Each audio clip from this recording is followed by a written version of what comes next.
প্রিয় দেশবাসী, আপনারা জানেন দেশ এই মুহূর্তে একটি সংকটকালীন সময় পার করছে। ফ্যাসিস্ট শেখ হাসিনার বিরুদ্ধে এক দফা আন্দোলন এবং আন্দোলন পরবর্তী বিভিন্ন ধরনের সহিংসতার কারণে ইতিমধ্যেই আমরা ক্রান্তিকাল পার করছিলাম। আপনারা জানেন দেশের লক্ষ লক্ষ কোটি টাকা পাচার হয়ে গেছে, লক্ষ লক্ষ কোটি টাকা ঋণের মধ্যে দেশ রয়েছে। এই মুহূর্তে আমরা দেশের দায়িত্ব নিয়েছি, কিন্তু 15 দিনের মাথায় একটি বড় প্রাকৃতিক এবং একই সাথে মানবসৃষ্ট দুর্যোগের মুখোমুখি আমরা হয়েছি।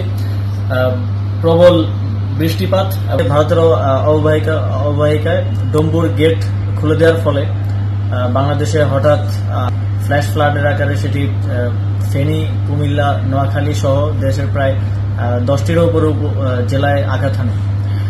ভারত কোনো প্রকার সতর্কতা ছাড়াই এই গেটটি খুলে দেয়। প্রায় 31 বছর পর প্রথমবারের মতো এই গেটটি খোলা হয়।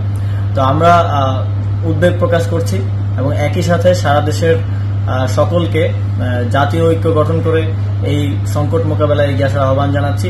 ঠিক যেভাবে ফ্যাসিস্ট সরকারের বিরুদ্ধে আমরা জাতীয়ভাবে সবাই ঐক্যবদ্ধ হয়ে লড়াই করেছিলাম, ঠিক একইভাবে দেশের জনগণকে যার যার জায়গা থেকে লজিস্টিক সাপোর্ট দিয়ে এই বন্যার্তদের পাশে দাঁড়ানোর আহ্বান জানাচ্ছি। আপনারা জানেন ইতিমধ্যেই আমাদের ত্রাণ ও দুর্যোগ ব্যবস্থাপনা মন্ত্রণালয় কাজ করে যাচ্ছে এবং যুব ও ক্রীড়া মন্ত্রণালয় থেকে আমাদের প্রায় 18,500 যে রেজিস্ট্রেড যুব সংগঠন আছে তাদেরকে আমরা নির্দেশনা দিয়েছি তারা যেন বন্যার্তদের পাশে দাঁড়ায়। একই সাথে বৈষম্যবিরোধী ছাত্র আন্দোলনের সমন্বয়কেরা ত্রাণ সংগ্রহ করছেন টিএসসিতে এবং প্রায় 50টি বোট তারা বন্যা দুর্গত এলাকায় পাঠিয়েছেন উদ্ধার কার্যের জন্য এবং আরো 200টি বোট আজকে যাওয়ার কথা।